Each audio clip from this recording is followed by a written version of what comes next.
Je suis Amado Philippe D'Andrés, directeur régional de l'Office des Nations Unies contre la drogue et le crime. Le bureau régional est basé à Dakar, mais couvre toute la région de l'Afrique de l'Ouest, y compris le Nigeria et l'Afrique du Sahel.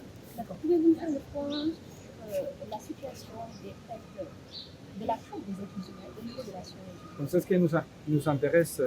L'ONUDC publie un rapport biannuel sur la situation de la traite des personnes. On voit avec le Sénégal c'est un champion d'un point de vue de l'aperçu, de la vision. C'est ce qui nous inquiète d'abord, ce sont des choses. D'abord, la mendicité. 64% des victimes de la traite des personnes en général font la mendicité, aussi l'exploitation forcée.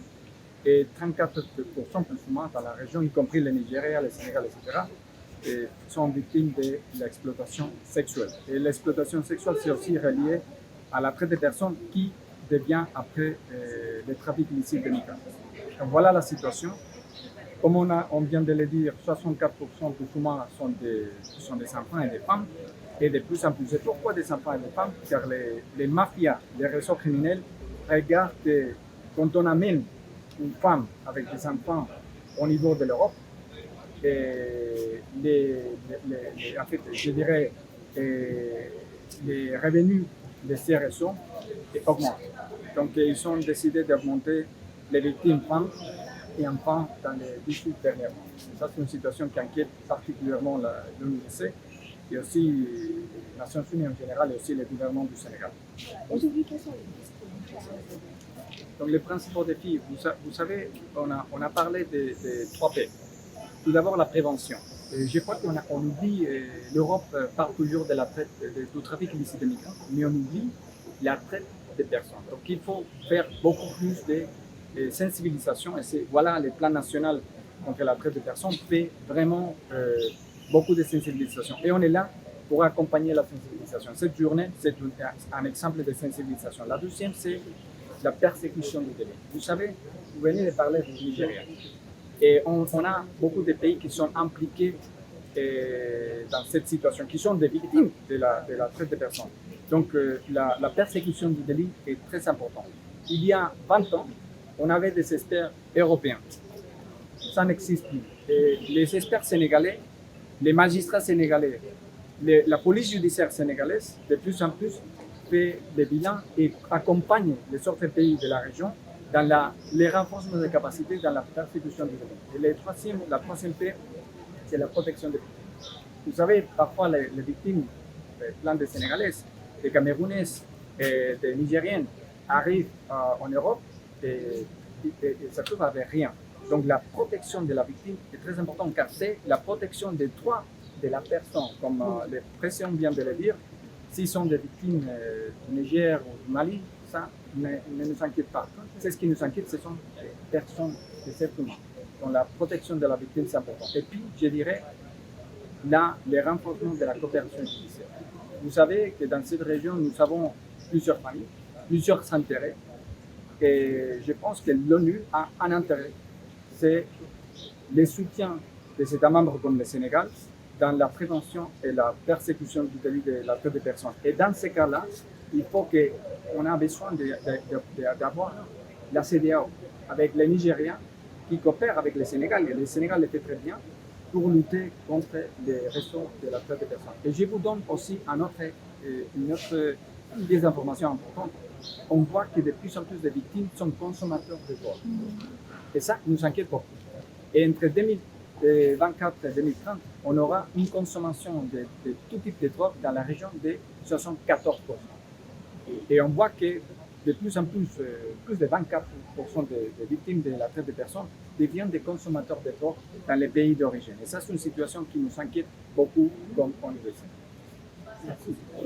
Celle qu'on trouve dans cette région, celle qu'on trouve en Afrique, les plus connues sont celles qui...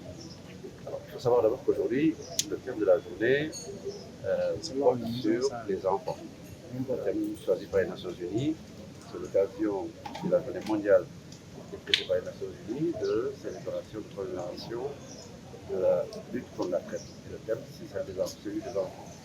Donc, vous demandez les fonds de traite qu'on trouve au Sénégal, vous avez l'exploitation de des enfants, vous avez l'exploitation du travail des adultes, vous avez d'autres formes qui sont moins connues, qui sont moins visibles, qui sont moins documentées, mais qui existent. Aucun pays aujourd'hui ne fait exception sur ces différentes formes de traite. Elles touchent toutes les couches vulnérables, et comme vous le savez, les enfants et les femmes sont les victimes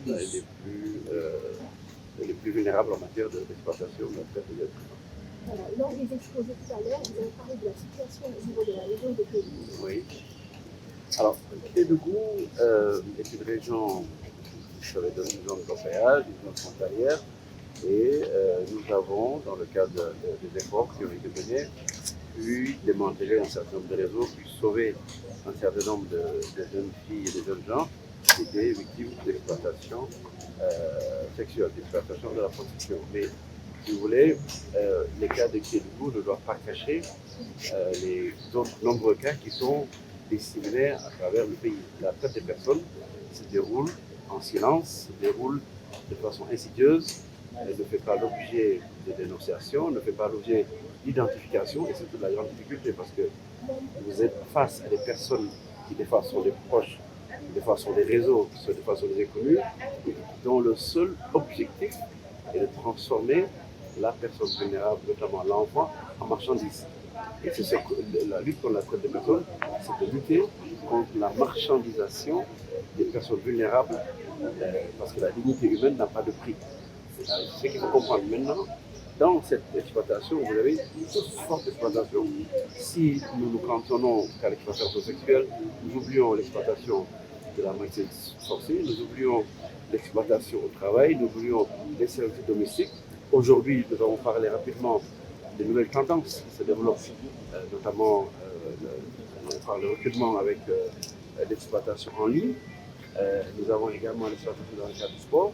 On prend des jeunes gens à qui on promet de pouvoir jouer dans des équipes dans d'autres pays, alors qu'arrivés sur place, ils sont réduits à l'esclavage. Alors, le Sénégal a adopté son 5e plan d'action national, qui est un plan d'action national qui se décline en 4 axes. La protection des victimes, la poursuite des trafiquants, le partenariat et la protection et la prévention. Ce qu'on fait aujourd'hui, notamment, rentre dans le cadre de la prévention. Parce que si tous les acteurs, y compris les médias, se saisissent de cette question, en parlent, sensibilisent, nous espérons qu'à défaut d'arrêter le fléau, il faut le rendre inhospitalier. Donc le Sénégal a bénéficié d'un travail sur la base de plusieurs plans d'action et, je l'ai dit, le représentant de la BC l'a répété, c'est la première fois en 10 ans que le Sénégal a une notation favorable qui prend en compte les efforts qui sont menés par l'État pour prévenir ces formes.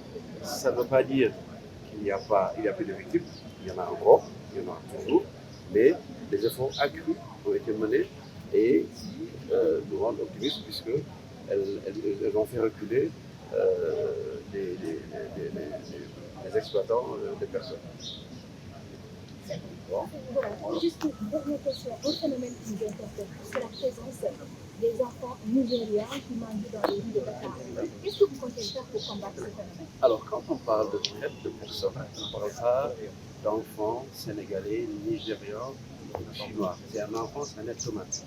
Donc, le phénomène, c'est de lutter contre les formes d'exploitation, nonobstant la nationalité des êtres humains. Vous comprenez? Donc, si on ne veut pas stigmatiser, je vois d'autres affaires cette allusion, mais ne vous en faites pas, tout est mis en œuvre pour que ces phénomènes cessent. On n'accepte pas. Maintenant, il faut y aller avec tact, avec stratégie, comme je disais tout à l'heure. Malheureusement, l'exploitation se fait par des individus heureux, mais souvent avec la complicité de parents et du public. Donc tout le monde est concerné. Et nous essayons de mettre en œuvre justement un certain nombre de batteries de mesures pour pouvoir rendre cette opération impossible. La mise en place de ces instruments internationaux avait suscité un grand espoir quant aux défis liés à la criminalité transfrontalière, notamment celle relative à la traite des personnes. Le Sénégal, à l'instar de beaucoup de pays de la sous-région et de l'Est du monde, a ratifié les différents instruments internationaux pertinents tendant à la lutte contre la traite des personnes, mais a aussi procédé à l'internalisation d'une bonne partie des dispositions relatives. Notre pays a également mis en place, en 2010, une cellule nationale de lutte contre la traite des personnes qui procédait d'une détermination de se doter d'une structure chargée de coordonner les politiques et stratégies destinées à combattre cette forme de criminalité. Vous me permettrez à ce sujet de féliciter le secrétaire permanent et l'ensemble du personnel de la cellule nationale de lutte contre la traite des personnes qui, malgré les difficultés et les contraintes, ont fait preuve d'un engagement sans faille qui a beaucoup contribué à améliorer le classement du Sénégal dans le rapport annuel du département d'État américain sur la traite des personnes. Je rappelle que ce rapport dresse chaque année un état des lieux complet et objectif de la lutte contre la traite des personnes dans plus de 188 pays, illustrant les tendances, mettant en évidence les progrès et les revers, tout en relevant les initiatives heureuses. À l'issue du rapport 2024, le Sénégal, pour la première fois depuis plus d'une décennie, a été maintenu au niveau 2 dans la liste des pays dont les gouvernements font des efforts significatifs pour se conformer aux normes minimales de protection des victimes de traite. La reconnaissance de ce mérite ne doit toutefois pas occulter les efforts que nous devons déployer et qui ont été identifiés sous forme de recommandations ayant trait à l'intensification des poursuites dans les cas de mendicité forcée d'enfants et de maltraitance, à l'identification de manière proactive des victimes de la traite, particulièrement au sein des couches vulnérables comme les enfants, les jeunes filles ou les migrants, au renforcement des capacités des intervenants en première ligne en matière d'enquête, d'identification et d'orientation des victimes. Enfin, à une bonne prise en compte des normes de protection de l'enfance dans le cadre du projet de modernisation d'État. Notre pays s'est engagé dans cette dynamique en entreprenant de réviser sa législation en la matière, en mettant un accent particulier sur la protection des enfants victimes, avec notamment la faculté de leur désigner un administrateur ad hoc ou de les soumettre à une expertise médicale ou psychologique. Mesdames et messieurs, le thème de la journée mondiale de cette année, ne laissons aucun enfant de côté dans la lutte contre la traite des personnes, ne pouvait être mieux choisi. Je ne doute pas, compte tenu des profils des experts ici présents et de la qualité des présentations qui seront faites, que vos échanges donneront lieu à de pertinentes recommandations. Le ministère de la Justice les attend avec un grand intérêt. Sur ce, je souhaite plein succès à nos travaux et au nom de Monsieur le ministre de la Justice, garde des Sceaux, déclare ouverte la commémoration de la journée mondiale de lutte contre la traite des êtres humains. Je vous remercie de votre attention.